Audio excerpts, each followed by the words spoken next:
Eduardo, ¿estás por ahí? Buenos días a todos.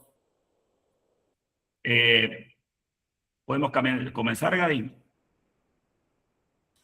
Sí, vamos a hacer la presentación, ya estamos en horario, así que le quiero dar las bienvenidas a todos en esta primera edición del año 2026 de Escuela SAL. En esta oportunidad estamos en el marco del Día Internacional del Consumidor y la charla se va a referir a producto seguro, consumidores confiados. Te damos la bienvenida, Eduardo. Eduardo Elizalde es médico.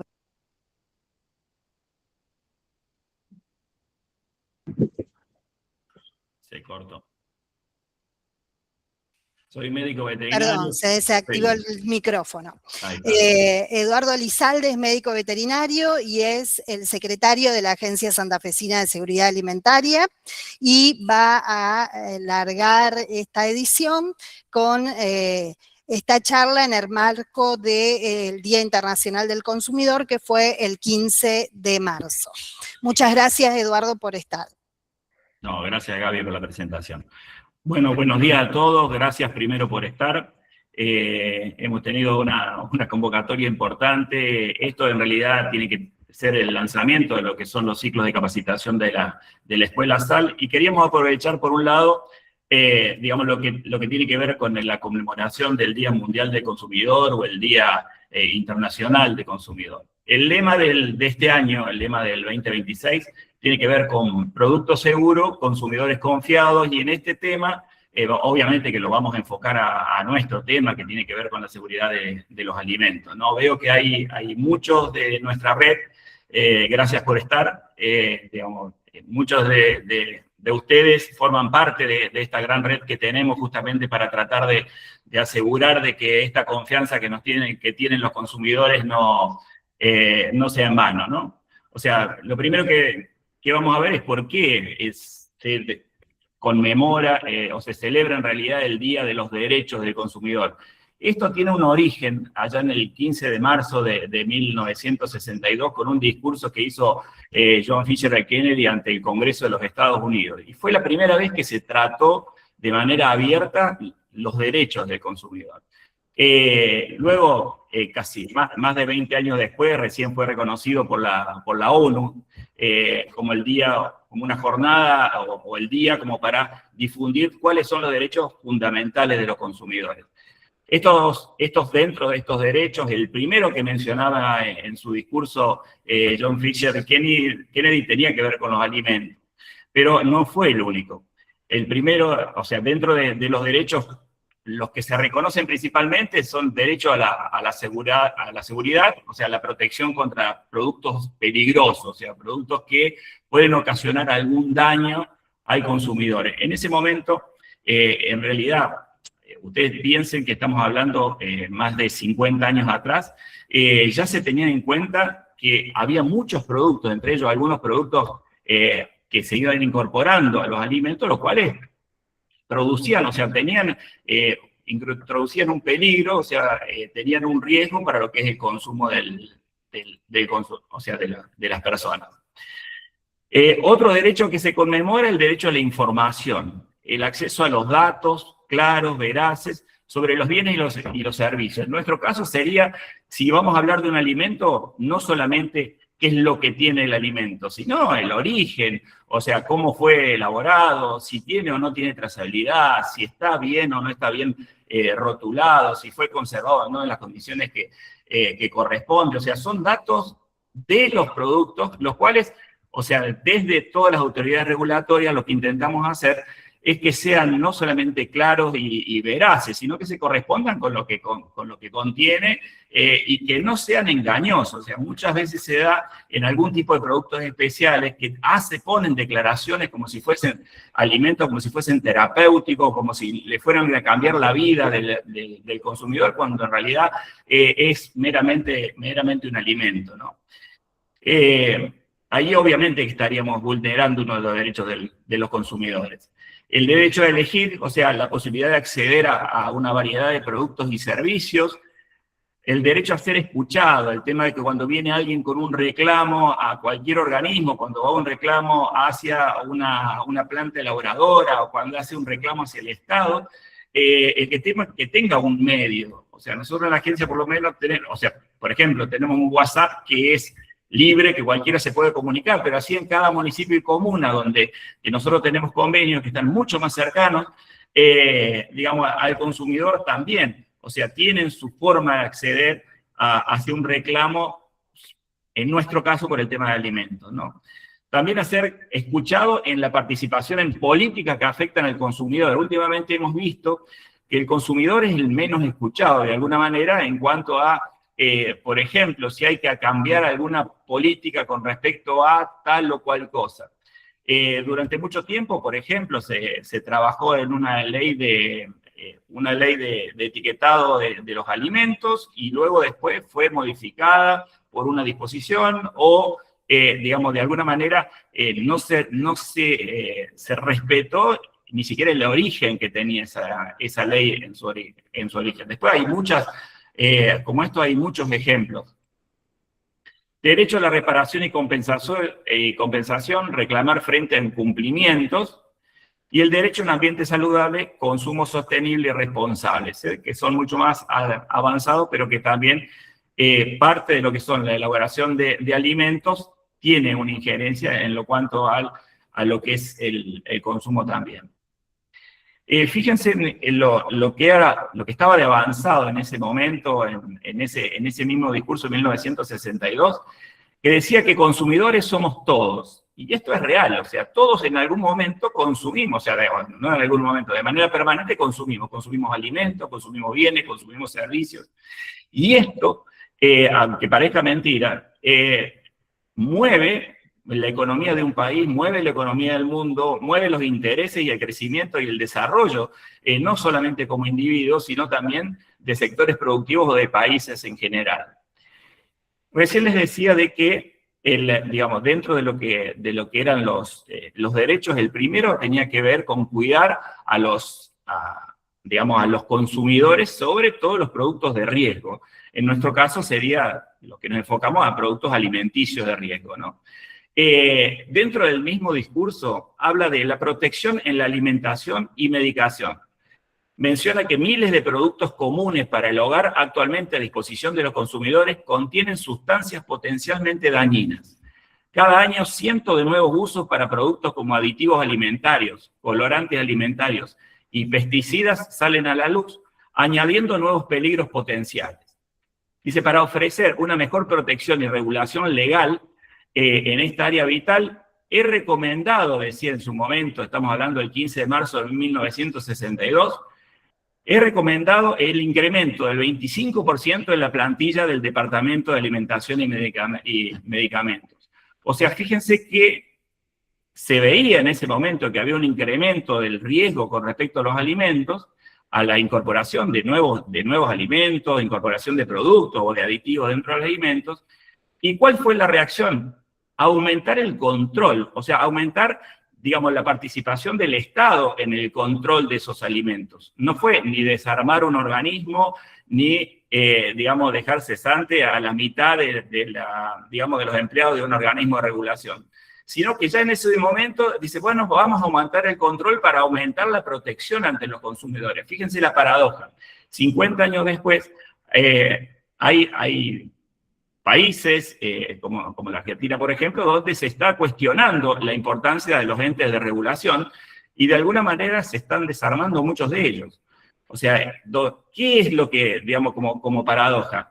Que ya hace 50 años atrás, más de 50 años atrás, nosotros sabíamos de que era importante, o sea, se sabía que era importante la regulación del Estado para proteger a los consumidores. O sea, el dejarlo al libre albedrío de las buenas intenciones de los elaboradores o de los comerciantes no era una opción. Tampoco lo sigue siendo ahora, ¿no? Tampoco lo es ahora. Ahora bien, una cosa es que el producto sea seguro o no sea seguro, y otro que el consumidor sea confiado. O sea, ¿qué significa que un consumidor sea confiado? Si yo tengo que darle un alimento a mi nena que tiene, no sé, 10 meses, que tiene 1 año de vida, debería estar muy seguro de que ese alimento no le va a causar daño. O sea, debería estar muy confiado de alguna manera en que ese alimento es lo mejor que tengo disponible para darle a mi hijo. Pero para eso el alimento primero tiene que ser seguro. Y a ver, yo sé que es redundante para muchos de ustedes porque están trabajando en alimentos, pero para el público en general, digamos, que no está tan vinculado, un alimento seguro no es nada más que un alimento que no represente un riesgo para el consumidor, ¿sí? Que no tenga ningún contaminante, ni físico, ni químico, ni biológico. Y ustedes dirán, bueno, pero a ver, eso es fácil, o sea, la mayor parte de los alimentos no están libres. O sea, ya en su origen están libres de contaminantes. Ahora bien, pero un alimento no va del campo a la mesa como, digamos, como dicen muchos lemas, sino de que muchas veces tienen una manipulación, tienen, digamos, un procesamiento, tienen un transporte, tienen una exhibición, tienen un tiempo. O sea, hay mucho de nuestra manipulación que puede hacer que ese alimento no sea seguro. Y ahí no alcanza solamente con los entes de regulación. Ahí muchas veces vamos a tener que acudir a la responsabilidad de cada uno, a ver dónde cada uno ve algún indicio, ya sea por el lugar donde lo compra, por la condición que lo encuentra, hasta muchas veces, parece mentira, pero muchas veces hasta por el precio. Nos han llegado reclamos, por ejemplo, bueno, gente que está vendiendo alimentos, por ejemplo, que se están por vencer, o sea, lo bajan a la mitad de precio porque se vencen mañana, y muchas veces la gente no mira, el consumidor no mira la fecha de vencimiento, y son productos que tienen una larga duración. Normalmente, una lata, por ejemplo, uno compra una lata y dice, bueno, por lo menos tengo 1 año y medio desde que lo consumí, 2 años puede tener hasta de duración ese producto. Sin embargo, si lo vemos a mitad de precio, vamos a copiar, porque pensamos de que va a tener mucha duración. Sin embargo, si la fecha de vencimiento es muy próxima y justamente la oferta tiene que ver con eso, vamos a tener mucho tiempo un alimento vencido y obviamente vamos a tener problemas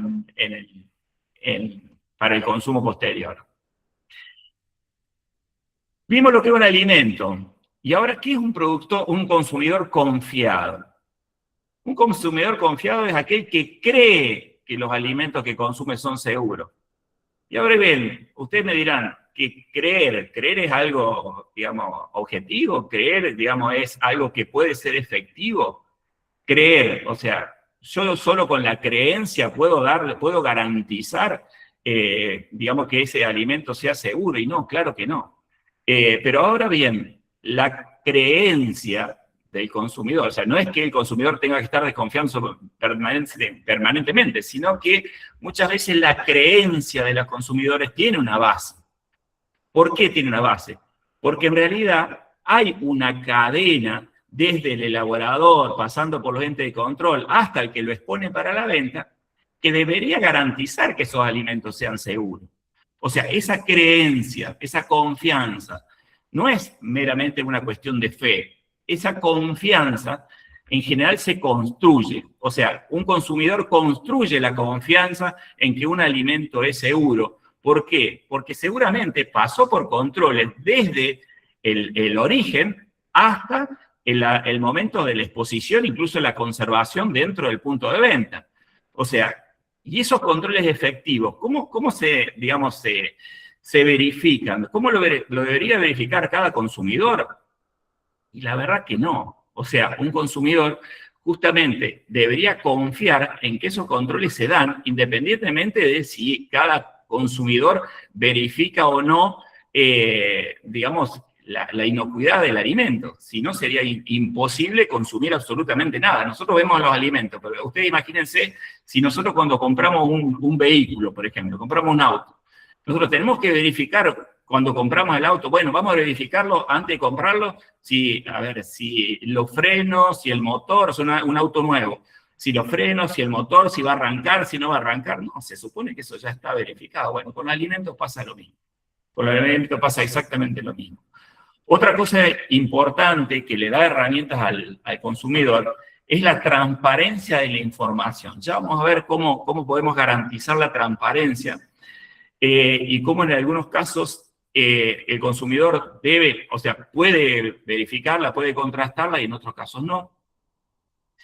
Esa confianza se construye a través del cumplimiento normativo, o sea, nosotros entendemos que si un alimento que se elabora en la Argentina respeta la normativa nacional, obviamente que, o sea, en la normativa indica cómo deben ser las características, no solamente, digamos, en cuanto a la composición, características microbiológicas, todas las características químicas, máximo de algún ingrediente, si llega a tener algún riesgo, el máximo de algún ingrediente. Y por otro lado, están las autoridades de control, que las autoridades de control también son responsables de garantizar que ese alimento que se consume, que se expone a la venta, sea seguro. Y entonces, esa creencia del consumidor ya no caería en saco roto, ya no sería una cuestión de fe, como decía inicialmente, sino que estaría basada en mucha información que de alguna manera le daría tranquilidad a los consumidores, ¿no? Como les decía recién, básicamente lo que hablamos, cuando hablamos de la cuestión normativa, nosotros tenemos a nivel nacional el Código Alimentario Argentino que rige en todo el país. En la provincia de Santa Fe tenemos aparte, adicionalmente, el Código Bromatológico de la provincia de Santa Fe, y también existe legislación local con respecto, o sea, legislación propia de una comuna o de un municipio, que puede también asegurar o reasegurar la inocuidad o de alguna manera que el alimento sea seguro.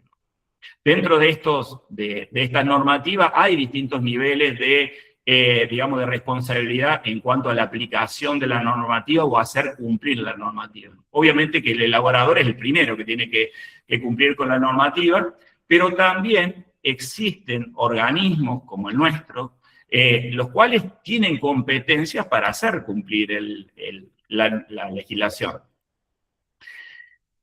En el país, en la Argentina, y hasta el día de hoy, existen como organismos ocupados o en realidad responsables de, digamos, hacer el control sobre los alimentos. Tenemos dentro del ANMAT lo que sería el INAL, que es el Instituto Nacional de los Alimentos, el SENASA, también, que controla todo lo que tiene que ver de origen agropecuario y pesquero, básicamente sobre todo lo que tiene tránsito federal, y obviamente las importaciones también. Y después tenemos autoridades provinciales y municipales, que dentro de su jurisdicción son las competentes para hacer cumplir, digamos, la normativa. Tanto el Código Alimentario como la normativa a nivel local, ¿no? En la provincia de Santa Fe, la Agencia Santafesina de Seguridad Alimentaria. También, y digamos, solamente para recordarlo, existía dentro de los organismos, dentro del Sistema Nacional de Control de Alimentos, existía, hasta el año pasado, existía la Comisión Nacional de Alimentos. O sea, hasta el año pasado nosotros teníamos la Comisión Nacional de Alimentos, el SENASA, el ANMAT y obviamente las autoridades sanitarias provinciales y municipales. La CONAL, la Comisión Nacional de Alimentos, básicamente tenía varias funciones, entre ellas una de las más importantes era la de mantener actualizado el Código Alimentario. Y en realidad, ese órgano, la Comisión Nacional de Alimentos, bueno, hay algunas de las funciones que tenía, pero básicamente estaban organizados, o sea, estaba compuesto por las autoridades de Nación, en este caso la Secretaría de Gestión Sanitaria, la Secretaría de Agricultura, estos son ese 1 o 2 era la cantidad de integrantes que tenía la comisión, ¿no? El ANMAT, SENASA, las provincias y lealtad comercial. Fíjense que en este caso, cuando nosotros hacemos o disolvemos, cuando el gobierno nacional disuelve la CONAL, y deja en manos de ANMAT y de SENASA la actualización del código, no solamente pierden, digamos, la Secretaría de Gestión Sanitaria, Gestión de Agricultura, las provincias que en su momento lo que hacían era dar la visión, digamos, de la producción local de cada provincia y de cada región dentro de cada provincia para incorporar esos productos regionales o esos productos, digamos, de venta local al código y que puedan vender fuera de cada provincia. Sino que también estaba lealtad comercial. Lealtad comercial lo que aseguraba es que, por ejemplo, los alimentos, incluso la rotulación, digamos, que se incluía dentro de los alimentos, o sea, en la que incluyen los alimentos, respete al consumidor. Bueno, obviamente se disolvió la CONAL, dejaron de tener participación. Solamente para recordarle que fue un hito en su momento, bueno, ahí estaba yo, tenía un poco más de pelo, ¿no? Pero la Comisión Nacional de Alimentos se implementaron o se pusieron como obligatorias las buenas prácticas agrícolas. ¿Se acuerdan cuando nosotros, recién le mencionaba el tema de que los fitosanitarios, o en realidad todo lo que tenía que ver con los agroquímicos utilizados, era una preocupación allá en los años 60? Bueno, nosotros dentro de la CONAL logramos poner como obligatoria las buenas prácticas frutícolas, digamos, con participación de todas las provincias. Ahí, donde ustedes ven, están representados todas las provincias. Si bien originalmente la CONAL eran 3 solamente integrantes, después se logró que todas las provincias sean representadas dentro de la Comisión Nacional de Alimentos. Y por otro lado, otra agravante, digamos, de la disolución de la CONAL, es que existía el CONACE, que el CONACE es el Consejo Asesor, que era la consulta obligatoria. O sea, cada digamos, normativa que saliera digamos, de la CONAL y que fuera incorporada al código, pasaba para ser consultado a través del CONACE. Y en el CONACE, fíjense quiénes participaban: las pymes, los consumidores, las empresas, los trabajadores. O sea, todos, el consumidor en general tenía participación. ¿Por qué? Porque el Código Alimentario lo iba a afectar directa e indirectamente. Los pymes también, las empresas también, los trabajadores también, todos tenían de alguna manera una participación antes de que saliera incluso a consulta pública. Entonces, muchas veces volvía con observaciones del CONACE y era modificada la normativa en cuanto a si afectaba a los consumidores, si afectaba a las empresas, si afectaba a los trabajadores. Por ejemplo, yo genero un alimento que se transforma en un engaño para el consumidor. ¿Por qué? Porque digo que es leche y no es leche, porque digo que es jugo de fruta y no es jugo de fruta, porque podría pasar tranquilamente, actualmente podría pasar, y no hay ningún tipo de control con respecto a esto, porque ustedes piensen que actualmente el código se actualiza solamente con participación de INAL en una parte de los productos y de SENASA en el otro. O sea, son dos organismos, digamos, nacionales que están haciendo, que realizan la actualización en realidad, y no tienen ni participación de ninguna de las provincias, ni de los consumidores, ni de las empresas, ni de las pymes, ni de los trabajadores. Realmente hizo muchísimo daño esta modificación. A ver, en este caso, pues yo le puse el QR ahí para que vean la noticia, pero es como la provincia de Santa Fe se manifestó en contra, por supuesto, de la disolución de la CONAL, porque claramente lo que demostrábamos es que no solamente, digamos, limitaba el acceso a la información por parte de los consumidores, porque no sabemos actualmente en base a qué se modifica el código, o cuál es el sustento técnico que haga, que permita o que de alguna manera justifique una modificación del Código Alimentario. Por otro lado, se pierde toda transparencia y el consenso técnico. No hay consenso. O sea, un par de personas dicen sí, está bien, y pasa el código. Bueno, hay varias, nosotros en ese momento, no sé si recuerdan, habíamos sacado varias placas con respecto a esto, porque demostrábamos que, por ejemplo, hay muchas normas que después pasó con el tema de los importados, que pueden alinearse. Por ejemplo, la normativa, si uno absorbe una normativa extranjera y la pone dentro del código, puede ser que vaya en contra de la propia producción local. O sea, nosotros, por ejemplo, si nosotros permitimos que se llame sidra, algo que no venga del exclusivo uso del jugo de manzana o de pera, estamos destruyendo la producción de manzana y de pera de Río Negro, de Neuquén. O sea, hay mucha parte, hay parte de la normativa que tiene que ver con la parte productiva, y hay otra parte de la normativa del código que tiene que ver con la parte sanitaria, ¿sí?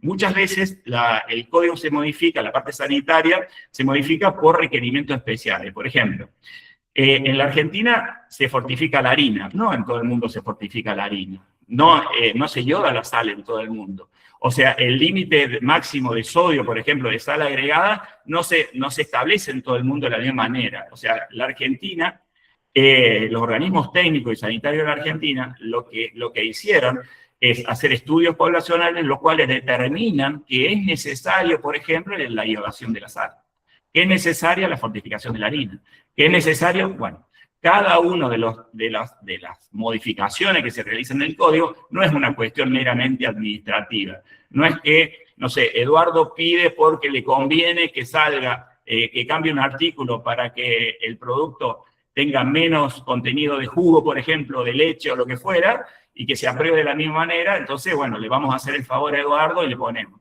Siempre las modificaciones tienen un consenso técnico y un consenso sanitario también. O sea, cuando yo digo el límite de tal microorganismo en tal alimento es tanto, porque pruebo que de esa manera es inocuo, no es una decisión arbitraria de una persona que es el que pone la firma en la modificación del código. Y esto claramente daña no solamente, digamos, no solamente una cuestión de la autoridad sanitaria o el consenso técnico digamos, la autoridad de aplicación del código, sino que está vulnerando claramente los derechos del consumidor. Cuando el consumidor no tiene transparencia en cuanto a por qué se modifica la normativa. Ojo que la normativa, o sea, el código alimentario es exigible en todo el país. O sea, todos los elaboradores del país tienen que cumplir con las exigencias de alimentos, por supuesto, tienen que cumplir con la exigencia del código. Y de alguna manera, debería ser el respaldo del consumidor para confiar. Esta palabra que es tan importante, que recién la mencionábamos, es la confianza del consumidor. El consumidor confía. Ahora bien, si no tengo transparencia en cuanto a lo que son las actualizaciones y las modificaciones del código, si yo no sé por qué se modifica el código y si vulnera o no vulnera algún derecho, para decirlo de alguna manera, mal puedo confiar en por qué se modifica la normativa.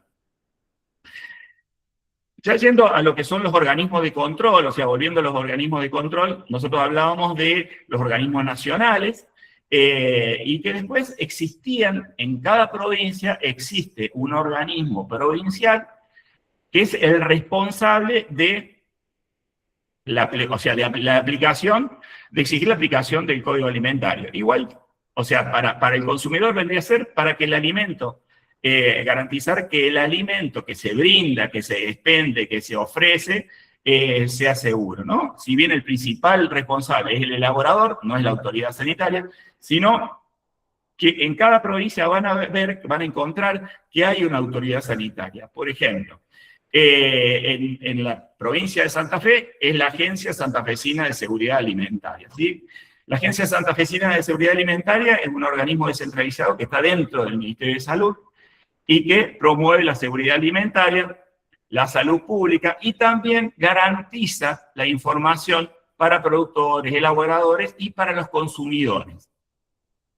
Ahora ya vamos a ver cómo hacemos nosotros para garantizarlo. Básicamente, para los que no nos conocen, la agencia está sustentada en 5 pilares: pilar laboratorio, legislación, auditoría, capacitación, epidemiología, gestión y administración.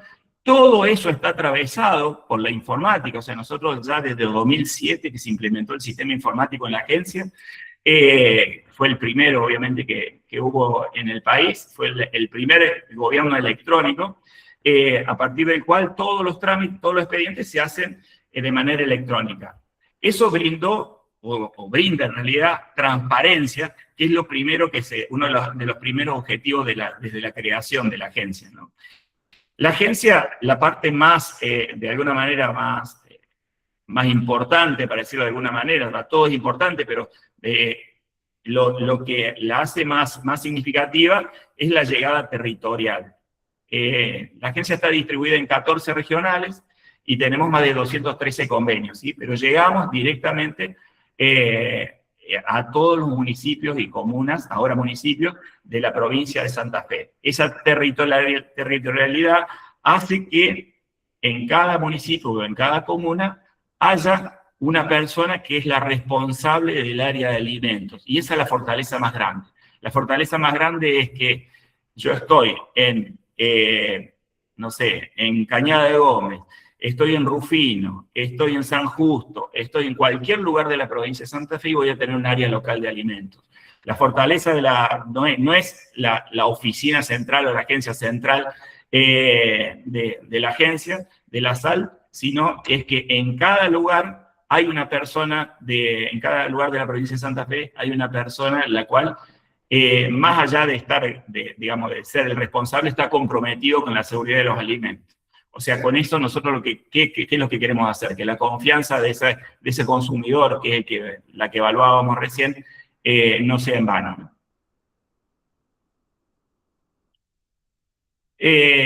Bueno, con respecto al producto seguro, nosotros decíamos, bueno, mira, el producto seguro, en general lo primero que vemos es el lugar de venta, donde está en un lugar de venta al público, que está habilitado, que está controlado. También tenemos otros, los cuales no son seguros, y es lo primero que nosotros vemos y es el primer indicio que va a tener el consumidor, ¿no? Muchas veces, bueno, pero fíjate que es artesanal, que se vende, el pobre muchacho le voy a comprar, y depende de qué, nosotros al final nos podemos terminar enfermando justamente porque no tienen control. El control no es una cuestión impositiva, el control tiene que ver con garantizar de alguna manera la inocuidad. Y esa garantía se da a lo largo de toda la cadena, no se da en el punto de venta. Si por ejemplo, este tomate que vemos nosotros acá, si fue pulverizado con un fitoterápico que tiene efecto residual, obviamente que eso no va a desaparecer ni en el lavado, ni va a desaparecer en la verdulería, y va a llegar contaminado al consumidor. O sea, el cumplimiento de las buenas prácticas es obligatorio. En las buenas prácticas de manufactura es obligatorio, la buena práctica agropecuaria es obligatoria también, sobre todo en la parte de horticultura. Y luego tenemos las buenas prácticas de consumo, que ahí está la responsabilidad del consumidor. Esto en toda la cadena, y tiene que ver con, digamos, la otra pata importante que garantiza la inocuidad, también es la trazabilidad. O sea, ¿de dónde se obtuvo la leche que estoy tomando hoy? ¿De dónde se obtuvo la carne que voy a comprar hoy? O sea, no nace en el supermercado o en la carnicería. De alguna manera hay toda una cadena que es controlada y la cual es, de alguna manera, respalda de alguna manera lo que es la inocuidad del alimento, ¿sí? Básicamente, prácticamente toda la agencia está basada, o está, de alguna manera, empeñada en que esto se produzca, ¿no? Desde los controles en ruta, las capacitaciones en el carnet manipulador de alimentos. Para que se den una idea, más de 400.000 personas en la provincia de Santa Fe obtuvieron el carnet manipulador de alimentos. O sea, esto es en total, ¿no? El tema de la transparencia. Parte de la transparencia lo da, por ejemplo, tener un buscador como lo tiene la agencia, donde uno pueda buscar si el alimento es libre de gluten, si el establecimiento está habilitado, si el producto está habilitado, si el transporte está habilitado. Ahora bien, si yo tengo esto, por ejemplo, ¿qué transparencia le puedo pedir? O sea, fíjense, en el rótulo, si alguien entiende algo de lo que dice. O sea, básicamente no puedo pedirle transparencia a algo donde no sé, ni siquiera puedo leer lo que tiene. Y esto es importante, ¿por qué? Porque hace relativamente poco fueron muchos países excluidos de lo que es el control o la autorización y el registro por parte del INAL, a través de 2 decretos del 35 y del 790, el cual permite la importación de un montón de productos sin registro nacional. O sea, lo cual obviamente no garantiza que se cumpla la normativa, ni tampoco garantiza de que, digamos, si pasa algo con ese producto, yo pueda llegar ni siquiera al recupero de ese producto. No solamente una cuestión de lealtad con respecto a los elaboradores nuestros, por ejemplo, de que una mermelada en la Unión Europea puede tener un mínimo de 35 y acá le pedimos 40 de fruta, o que un chocolate en Brasil tiene un mínimo de 25 y acá de 35 de cacao. No es una cuestión solamente, digamos, de lealtad comercial o digamos, de injusticia a nivel con los elaboradores locales, sino yo me encuentro con una góndola como esta, por ejemplo, donde no hay un solo producto rotulado en español, o productos que, son reconocidos internacionalmente, pero ni siquiera sé lo que contienen adentro, Obviamente que la única herramienta que tiene, primero, el consumidor no debería adquirir algo que no sabe lo que tiene adentro, por más marca famosa que tenga.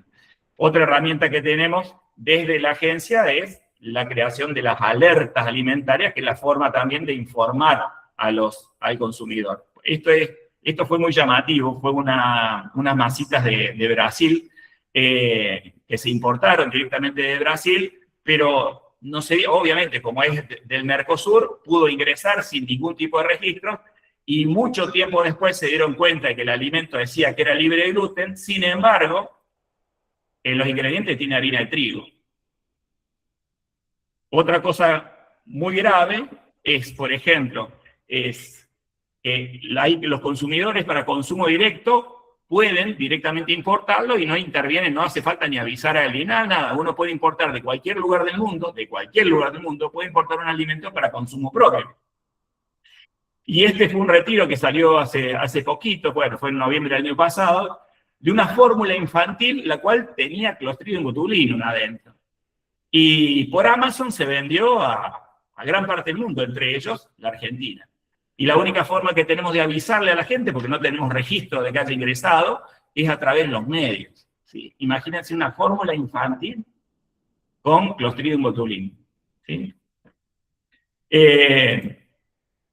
Bueno, obviamente también el gobierno de Santa Fe esto lo alertó sobre el tema de los alimentos importados sin ningún tipo de control.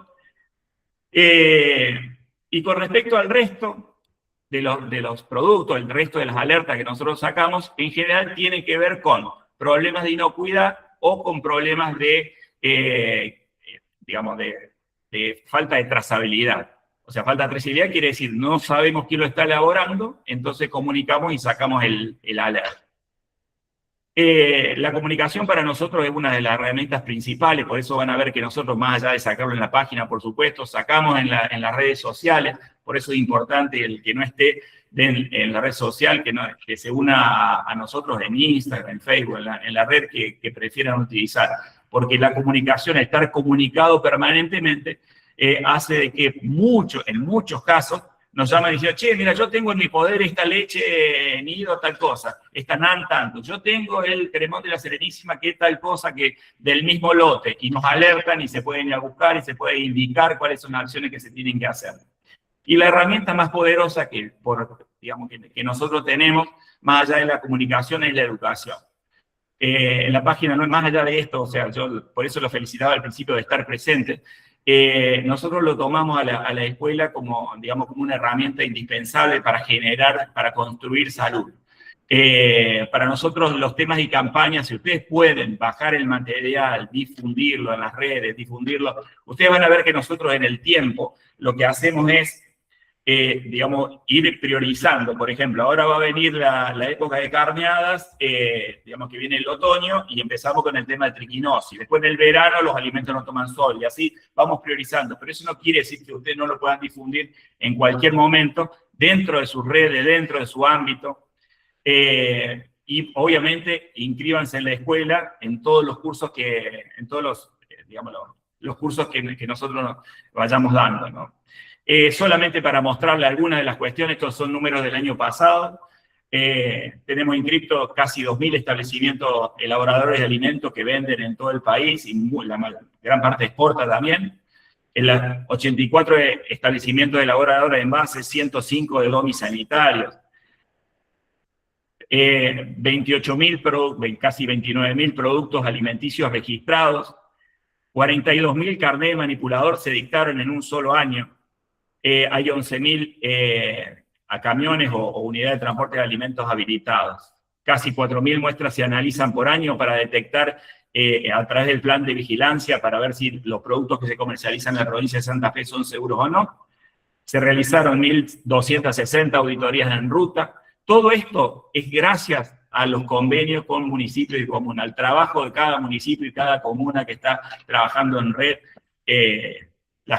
A ver, son 24 horas, 365 días al año. Y se hicieron 3.800 auditorías a establecimientos. Esto no, o sea, en el resto del país, o sea, hay muy poco antecedente de esto, de algo parecido a esto. A ver, ¿qué es lo que nosotros a ver, vemos como importante. Importante es cuando en realidad entre el organismo regulador, el elaborador y el consumidor se trabaja de manera conjunta. O sea, es la única forma de alguna manera, asegurarnos, no solamente que el alimento sea seguro, sino también los requerimientos con respecto a si la información es exacta, no es exacta, si es confusa, no es confusa. Hay un montón, o sea, yo creo que la construcción de la seguridad alimentaria se hace en conjunto, se hace desde el elaborador, lo hace el consumidor, también lo hacemos desde los organismos de control, sí, pero no somos los únicos, digamos, no los únicos responsables, sino los únicos partícipes de esto. Sino que es fundamental que los consumidores participen, es fundamental, obviamente, que la industria forma parte principal de esto y es el responsable principal. Por el momento, bueno, yo creo que me excedí un poco con el tiempo, no es raro, para los que me escuchan, no me han escuchado más de una vez, en general lo hago, y mil disculpas por eso. Muchas gracias, Eduardo. Muy claro todo, y ahora sí vamos a abrir el espacio del chat para consultas que quieran hacer. Lo último, Gaby, que quería sí. invitarnos digamos, al próximo jueves 26 de marzo a las 9, que Zoe Rivas va a hablar sobre el tema de la compra, la conservación y el consumo de pescado seguro, en realidad.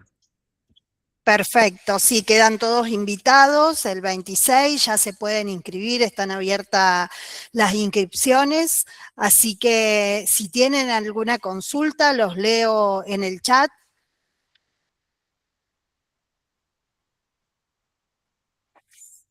Bueno, parece que no hay consulta, quedó todo perfectamente claro, cómo trabaja la agencia y que trabajamos para la salud del consumidor.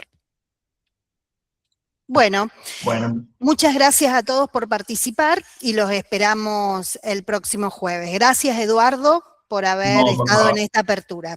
Muchas gracias a todos. Saludos para todos.